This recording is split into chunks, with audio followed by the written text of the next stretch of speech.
It's a pleasure to be here with Tom Redden, who's the head of sports science and sport medicine at Cricket New South Wales, which is based in Sydney, Australia.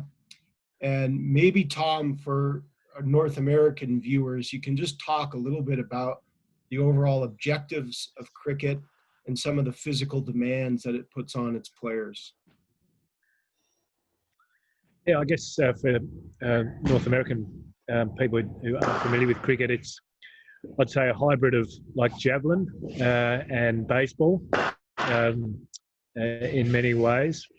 It is a physically demanding sport. The game can be played across 4 days, believe it or not, or 5 in international cricket. Fast bowling is probably the most physically demanding of all roles in cricket. Players run in from about 30 metres, do a javelin type action at delivery, where they pitch or bowl the ball to a batsman who's 20 metres away. At impact of that delivery, you've got somewhere between 8 and 10 times body weight forces going through the front foot. And what happens is a fast bowler does that 6 times to constitute an over. Mm-hmm. And across a day's play, if it's longer form cricket, then they may bowl 20 to 30 overs, up to 180 times in a day's play. And, that could be repeated, in consecutive days if the team's not performing well and the opposition is batting really well. There's also other formats of the game which are shorter. So there's the 20-20 cricket where there's only 20 overs played between each side, and in that case the bowler bowls the maximum of 4 overs. That game's over in roughly 3 hours. And then there's a third version of the game, one-day cricket, which, as the name suggests, is played over a single day. Each team faces 50 overs.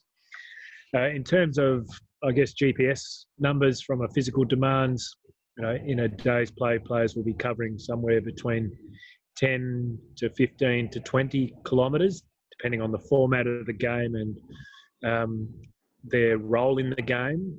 Mm-hmm. So, yeah, it's got a broad spectrum of physical demands. Batters who, like in baseball, will wait for the pitcher or the bowler's delivery and then try and hit that ball. They may get out straight away and therefore have low physical demands, or they may stay in for a long time. And in cricket, once the batters hit it, they will run up and back the 20 metres to score runs. Yeah. And they may score 100, 150, 200 runs potentially and bat for 5-6 hours at a time. So again, the physical demands of that can be very, very high. But the bandwidth is that they can get out, with the first ball faced and then go and sit down for the rest of the day. So it's quite a broad spectrum of physical demands that come in cricket when you look across the positions of batters versus bowlers, and then the different formats of the game being T20 versus long form or multiple day cricket, which, as I said, is 4 to 5 days in length. Yeah. So it sounds like, there's the potential for a lot of sort of repetition or things like repeated sprints or maybe stress through the shoulder joint in the case of the bowler. But it sounds like the physical demands can be quite significant. Would that be accurate? Yeah, absolutely. And yeah, as you alluded with the shoulder, there's fielding in cricket, which like in baseball, there's players in the outfield who, try and stop the ball and throw it back to the catcher, or in cricket's case, the wicketkeeper. So, combined with the game, of course, is training. The repetition of throwing and bowling and batting, does lend itself to some of those chronic type injuries that you'll see. And then, of course, as you said, just the physical demands of sprinting, bowling, and so forth. So it's a good, challenging sport to work in and try and have the players optimally prepared from a physical perspective and stay healthy from an injury management or minimisation perspective. Right. What are some common types of injuries? You mentioned, Tom, there are some chronic injuries. Are there common injuries that you see in cricket? Yeah, certainly shoulder injuries are reasonably common. And then for fast bowlers, back injuries and back stress fractures is, I guess, the most major of those, being a significant time injury in terms of players generally being out for 6 months if they have a proper stress fracture. And then you do get a lot of joint injuries due to the forces involved, as I talked about, 8 to 10 times body weight at bowling impact, so ankle injuries and so forth. And then of course there's sprinting in the field and so forth. So you get also at risk of muscle strains in those situations. So some common injuries with shoulders, ankles, backs, particularly with pace bowlers, but then more general muscle strains of the lower body with the sprinting. And you mentioned, for some injuries, the athlete may be out for 6 months or longer. In terms of the management, particularly with those prolonged injuries, what are some challenges from your standpoint or perspective? Yeah, well, you certainly have to respect tissue healing and bone healing, which is the case in stress fractures, is an area where there does need to be time allowed for healing to take place. And obviously with that comes deconditioning of other tissues that maybe haven't been injured in the stress fracture itself, but become deconditioned. So you need, after that period of healing, then you need a significant build-up in reconditioning both of the originally injured area, but also the other parts of the body. Yeah. And particularly with I guess spine stress fractures, it's not as obvious to see as say a arm fracture or a leg fracture. So it's one that you need to have ongoing investigations with MRIs and so forth to make sure that the healing process is taking place well. And then there's a number of nutritional items that need to be in place to make sure that the bone is healing properly. You've got the reloading correct, both from a skill perspective and then also in terms of general physical qualities of strength and fitness and so forth. Yeah. Often that's a great opportunity for the player to work on those general qualities and come back a better, more robust athlete. And certainly that is the goal. But it's not a quick process, and as with any, I guess, long process like rehab, there's going to be some ups and downs, in it, both from a physical point of view, but also, of course, from a mental point of view. The daily grind of a 6-month rehab is not all smooth sailing, and there's going to be highs and lows emotionally as part of that process. Right.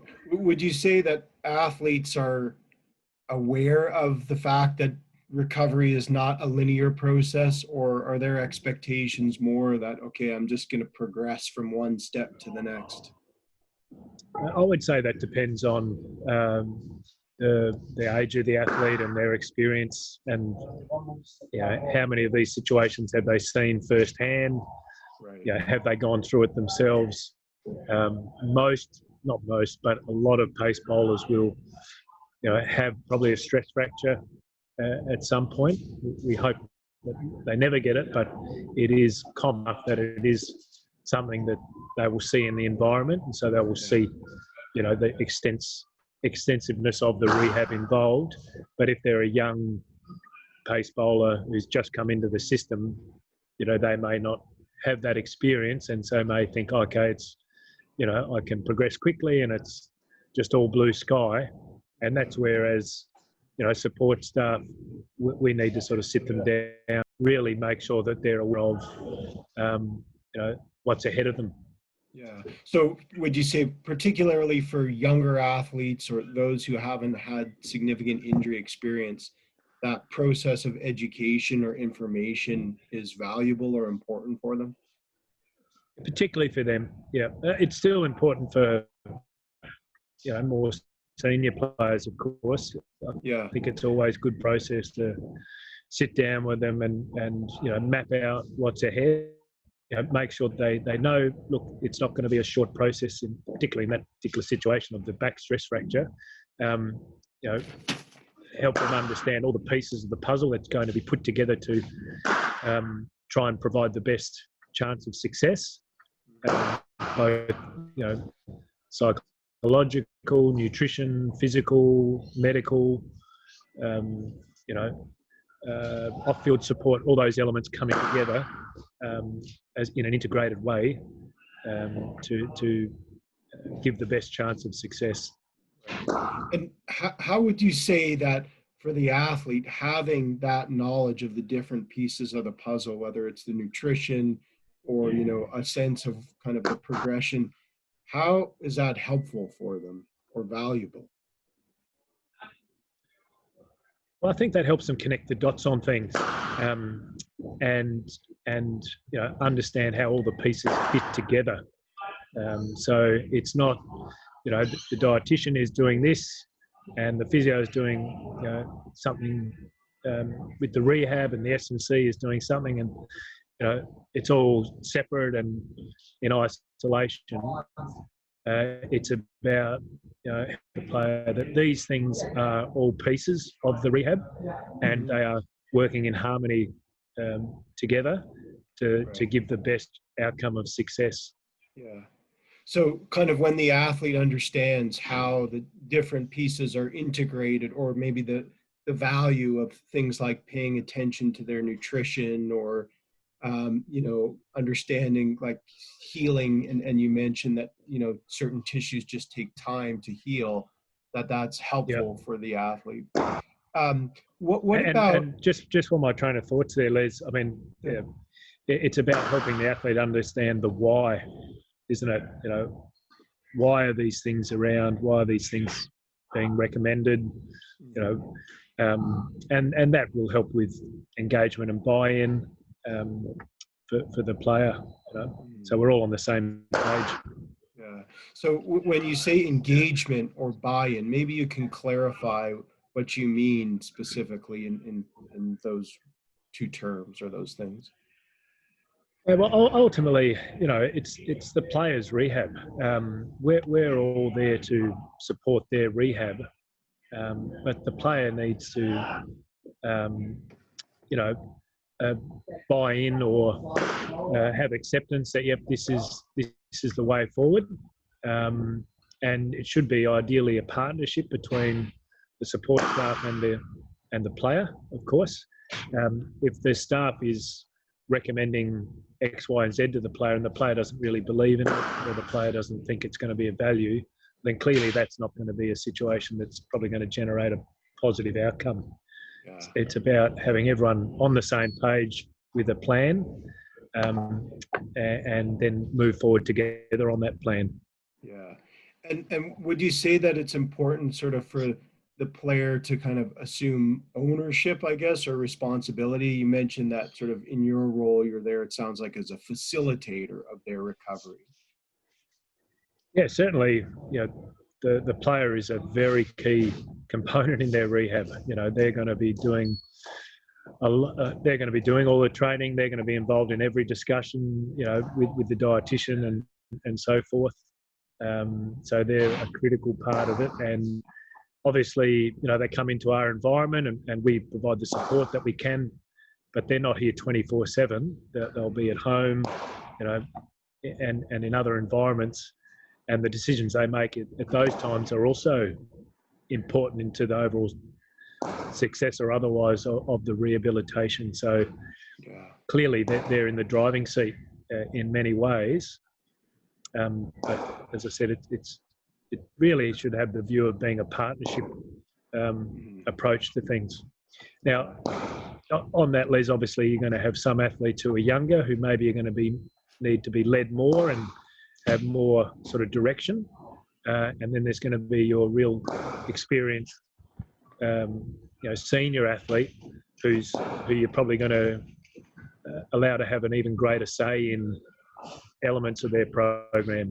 And so that's the spectrum of the athletic experience. It's not going to be a one-size-fits-all approach. Senior players will get a greater say, probably more debate around things, whereas a younger athlete, it's probably going to be more support player directed and driven, and the player just follows the instructions. And then it's a spectrum. Yeah. So I was just going to say, in the case of maybe the less experienced athlete, it would be more directive in the approach, whereas with the older, more experienced athlete, it's more of an equal partnership. Is that accurate? Yeah, I would say that's accurate. Yeah. Also, kind of implicit, I think, in your comment, Tom, was this idea that it's important for the athlete to be able to self-manage themselves, because you said they're not always, in the cricket grounds or training facility, and there's probably a lot of time where they're away. So maybe you can speak to the relevance or importance of self-management and its role in effective recovery. Yeah, certainly we don't want, they're probably not going to get the best outcome if the athlete feels that, or the athlete of the mindset that the only rehab they're doing, or the only time they need to focus on the right behaviours around their rehab is when they step into the facility for the 2 or 3 hours. And then when they check out of the facility, then, they can do whatever they want. It needs to be, a full day approach to things, a 24/7 approach, if you like. So we don't want to create dependency with our players. We don't want the players to think that they're fully dependent on us for their rehab. And again, that partnership sort of approach talks to that the player, is also co-responsible for their rehab when they're away from us. So it's a co-responsibility rather than just a dependency model. Right. If that makes sense. And how is that model communicated or conveyed to the athlete? Is that just sort of direct, explicit conversation or communication? Is that implicit that the athlete understands that? The athlete's gone through several rehabilitations, then I think by that stage it'll probably be pretty well understood. But it should still, as a matter of good process, I think, be discussed with the experienced player. But with a more junior athlete, I think that will be really stepped through by the medical staff or myself in my role. Those guys will need to be educated in that aspect. Yeah. And you've alluded to this, but I just want to ask it explicitly. From a player standpoint, what are some of the challenges or uncertainties associated with injury or the rehab injury? Well, there's always time frames put on return to play and return to train. So one of the uncertainties is, will those time frames be met? Will I be able to come back sooner? Will it be later? There's a lot of uncertainty around that. Will the rehab go well? Will it not go well? Then, if it's a really significant injury, of course, there'll be uncertainty around, will I ever get back, to the level I was, or will I be able to get back to play at all? When I get back, will I retain my spot in the team? Or will the coach have put a line through me and my career's over? And that, of course, then brings other stresses, uncertainty around income and status and self-confidence and those sorts of things. Other uncertainties,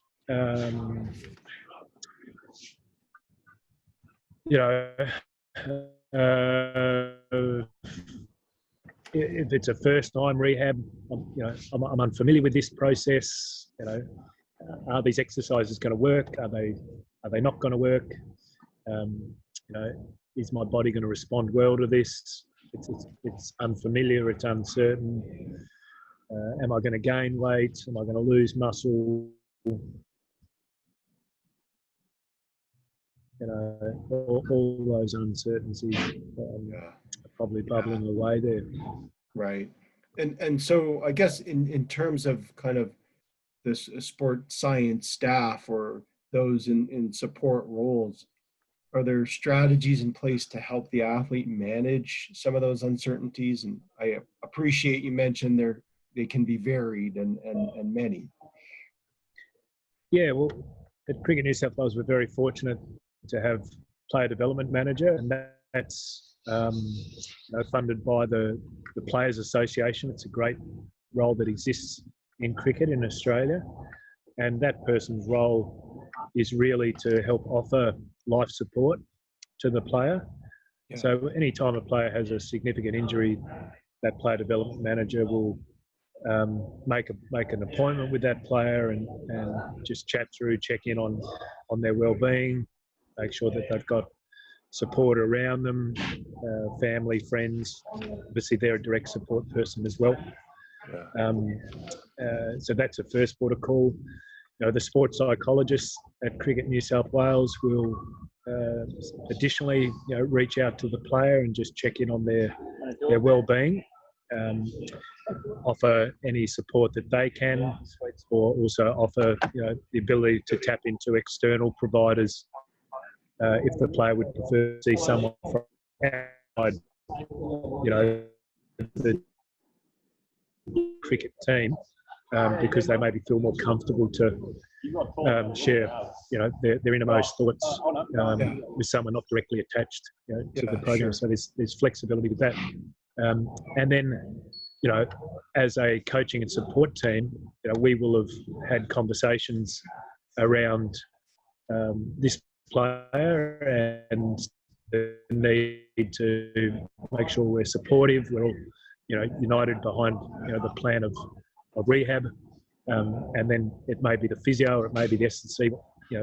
One of the staff that have probably the best relationship with the player will also, check in on the player and make sure that they're comfortable with the plan going forward. So there's several roles that are important in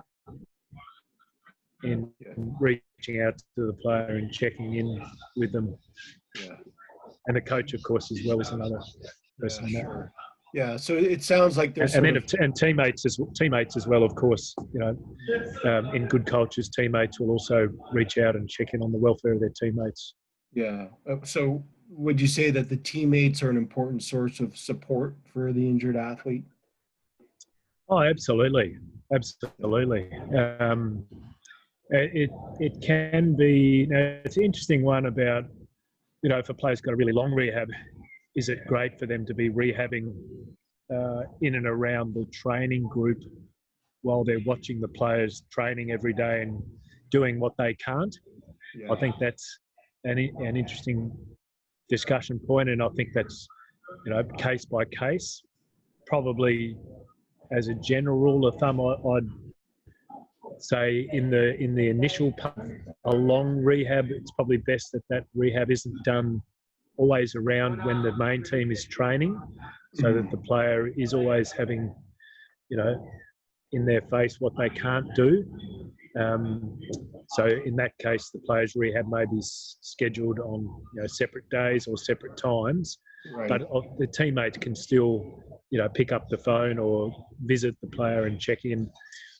And then once the rehab has moved through that phase, generally in that initial phase, there'll be some probably emotional ups and downs for the player. Then there might be more and more integration in and around training, right. As part of next steps of things.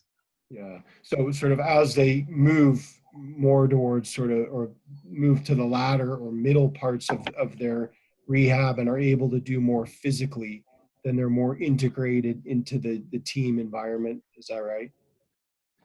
That's right. Now that's a general rule of thumb. It'll be case by case, but that's a general rule of thumb. As soon as they can start doing some of the skill work again, right. Then that becomes a nice next step, and it gives a nice boost to the emotional roller coaster of of a rehab. And of course, it also gives a great boost to the teammates that, they can see their teammate getting better in their rehab, and it creates a really nice atmosphere in the program stuff.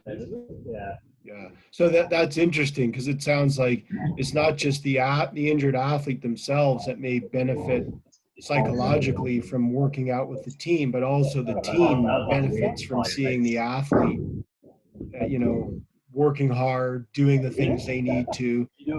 So I guess sort of the benefits are reciprocal, it sounds like. Yeah, I think so. I mean, every teammate will be different, but teammates have care for each other. And it's a bad analogy, I guess, but they go into battle alongside each other.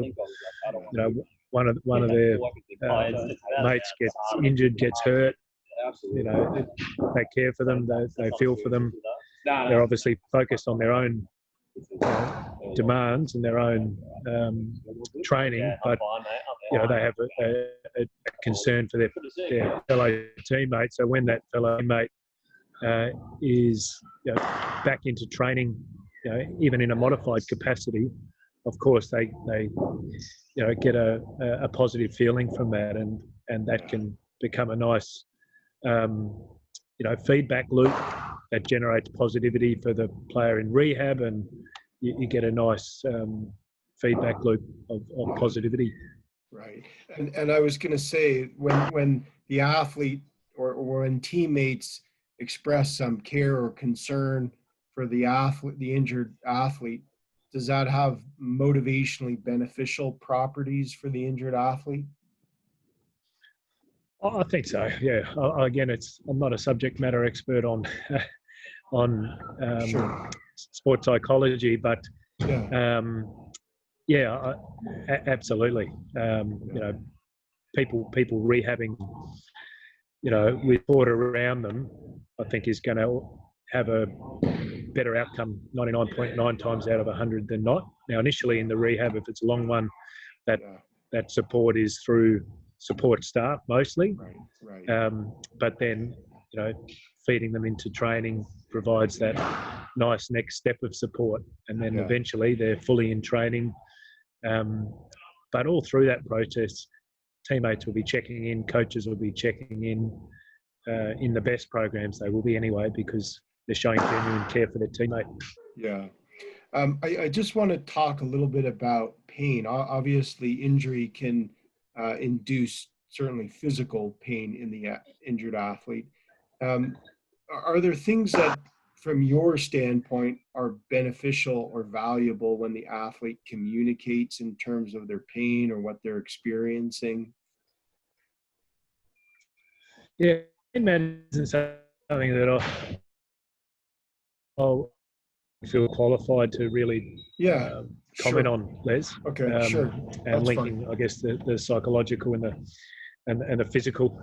It's not an area that I would feel any great expertise in, to be honest. Yeah, no worries. I guess, like, in terms, and maybe it can sort of answer this question, I guess not so much in terms of the psychological, but I guess one of the things you mentioned was sort of the player confidence can be an issue. And I guess I'm wondering, at least in terms of sort of more the physical aspects of recovery, is that a key element, would you say, in kind of facilitating their progression, or like when they see that they're making those physical gains or those strides, does that have an impact? Absolutely, yeah. I think as players see progression, as players see that they're able to do more, then they get confidence boost. They get a good feeling from that.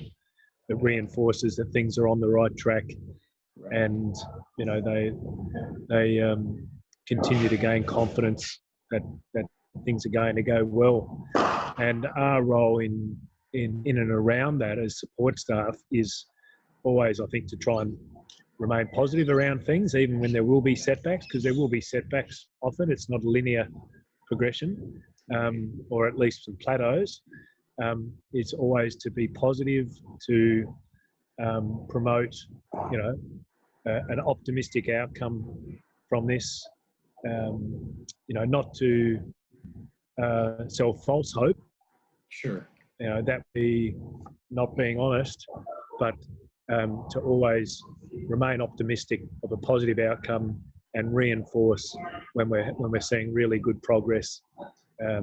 Again, that, I think the player, you know, like all of us, they want to know that what they're doing is working. Yeah. So seeing that things are working, you know, is beneficial, I guess, in terms of the athlete recovery. Yeah. I guess in terms of and there's going to be a broad spectrum, Les, just while my train of thought's running there, in you know, the athlete mentality around things. So you're going to have some players who are really deep thinkers, and they're really going to want to know every element, every why. You know, what's this exercise doing? Why am I doing it? They want to really think about it. Yeah. And then you're going to have the other end of the spectrum, the player who they don't want to deeply think about it. They just go, give me the program, put it on the board, I'll follow it. Right. You know, so there's going to be a spectrum of, you know, I guess, athletes. Right. And, you know, the support staff will need to identify, you know, which type of athlete they're dealing with, and appropriately message and you know, talk through the rehab accordingly. Right. So it's sort of the interaction between the athlete and the treatment provider may vary as a function of sort of individual athlete characteristics or preferences. So, some athletes may really sort of want to know, as you mentioned before, the rationale for why am I doing this? What's the benefit? What will it lead to? Whereas others are more just like, give me the program, I'll do whatever you tell me to do, knowing that it's going to, you know, help me, kind of thing. That's right. And there'll be some athletes who will have done their own research, you know, which is great. They will have looked into things, and, you know, they're obviously highly engaged. They're highly, you know, deep thinkers about it, and they'll bring forward, you know, what about this? What about we try this? You know, and that can be quite challenging as a practitioner, right? Because you don't want to go down chasing too many rabbit holes. You know, you want to try and build a really solid program. Certainly, you want to respect that it's the athlete's body, and they have a right to put forward ideas, of course. But ultimately, you know, the medical person is the expert. The S&C is the expert in their space, and we need to also respect their expertise. Yeah. Well, on that note, you know, of course, with the proliferation of information on the web, is there some danger, or is it a double-edged sword? Maybe when the athlete is kind of chasing information, that I don't know, undermine the circumstance where the athlete tries to be the expert? I guess it has the potential, doesn't it? Like, if, you know, the sports science, sports medicine team have sat down with the player and worked through what they believe is a really appropriate rehabilitation plan, and then the player says, yep, okay, I'm all in with that, but then for whatever reason here's someone say, oh, have you tried this? Or, you know, on Instagram, you know, looks at an exercise, and then just on their own volition, the player, you know, does that outside of the environment. Well, then, you know, those things may not be in alignment, and they may cause interference. So in that situation, that's not an outcome. Yeah. But if the player were to come across those things and then come into the, you know, the high performance environment, say, hey, what are your thoughts on X, Y, and Z? I heard that this might be good, and then talk it through with the support staff. The support staff can then, you know, say, yep, that's a great idea. We can add that into the program, or no, that's not going to work in your rehab because, you know, it's for whatever reason. So I'm a believer, Les, you need to have one, I guess, head chef, or at least, you know, the partnership of the medical and the player working together and not working separately. Right, right. So it almost sounds like, if the athlete is getting information, that's an opportunity for some discussion more than anything. Would that be the case? Where That's they right. can kind That's of right. bring it to the table and then if, That's right. this, yeah. So I also thought it was interesting, Tom, before, That's right. And in some ways, Lisa, I don't mind. Yeah. I was just going to say, go ahead. I don't mind players. I mean, I think it's good that players ask questions of, the program. I think Yeah, that's healthy.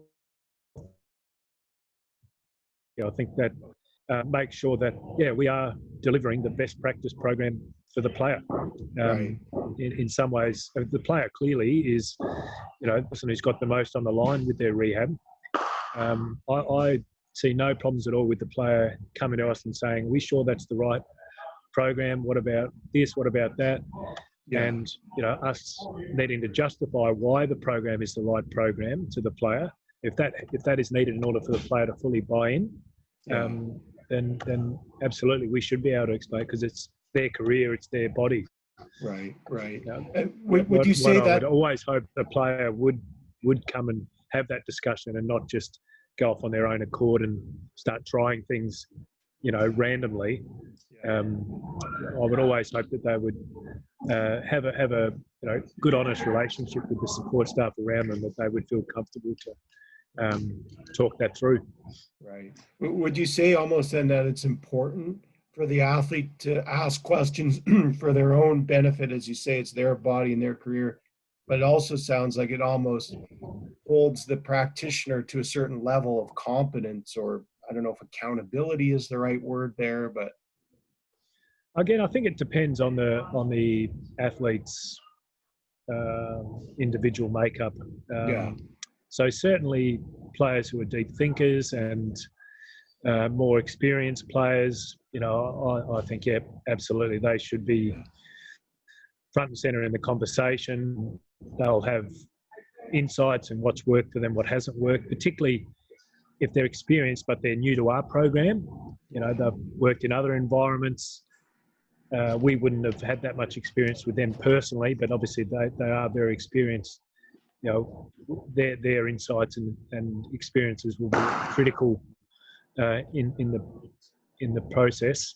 yeah, But if they're of a character type that they don't want to think too deeply, or they're really young, yes, you certainly want education as part of it, but you probably don't need the same level of deep dive detail. yeah, sure. I just a few other questions while I have you here, Tom, and I appreciate your Yeah. insights. You Are mentioned, these insights sort of what you were looking for, Les, or yeah, am I off track? yeah, no, no. I mean, to be honest, I'm not looking for anything. I think it's, I'm just interested in having conversations with people with your background and expertise and in your roles, because I think there's probably lots to be gained for the athlete who might listen. And, Yeah. you're probably, whether you know it or not, reinforcing a lot of valuable points for the athlete. And, I guess I sort of one feel of the, like I'm just talking in very general, broad terms and not too much, yeah, real specific detail. no, that's fine. I mean, I suppose obviously the nature of injury is such that there are, as you allude to, differences in the individual based on their circumstance, their career trajectory, where they are in that trajectory. And all those things, of course, come to bear that in some ways probably make it harder to talk specifics unless you're talking about a specific athlete in mind. Um, Yeah. but, I definitely think certainly a lot of the information you've shared is important for injured athletes. Um, for instance, one of the things you mentioned before was the idea that your goal is for the athlete to become more robust. And I suspect well, I don't suspect, I know from a lot of research and even what you mentioned that there's a lot of doubts and concerns. And, certainly there are instances where athletes don't emerge better or stronger or more capable as a result. So I'm wondering, in your experience, are there specific factors? And if you want to speak maybe specifically to physical factors or healing factors, that's perfectly fine. Are there factors that influence the trajectory of recovery or that distinguish why one athlete may make an effective recovery versus those that don't? Well, I think firstly, you need to have a good physical rehabilitation program. Obviously, that's a very key part of it. Yeah. And to that, you need obviously to have a really good diagnosis of the injury. You need to really understand what needs to happen in order for the tissue to heal and so forth. But then it's always, we would like to look at it as a great opportunity to improve during rehab, Right. to come back better. So, what are the areas on top of the rehab for the specific injury? What other areas can we look to improve with this athlete from a physical perspective? Maybe, we can improve if they've got a shoulder injury. Maybe we can improve some lower body strength and lower body power. Maybe we can improve their RSI or some of those more high-end qualities of athleticism. Right. So that they maybe we can improve their trunk strength. What can we improve with this athlete additional to their specific injured area that will enable them to come back, overall an even better athlete and a more robust athlete. So Right. it's an opportunity. Yeah. And I think if you have that mindset, that really helps the athlete's attitude around the rehab, and it gives it a much more positive tone. And it becomes it just becomes this opportunity to get better. Right. So would you say that the athlete who really takes the mindset or approach that this is an opportunity to address different facets or components of their game, that they emerge more robust typically, or that maybe there are differences in the outcomes that you see? Yeah, I think if they're working on the right areas of their body, they absolutely can come back, more robust. But also, often they can come back with more skills.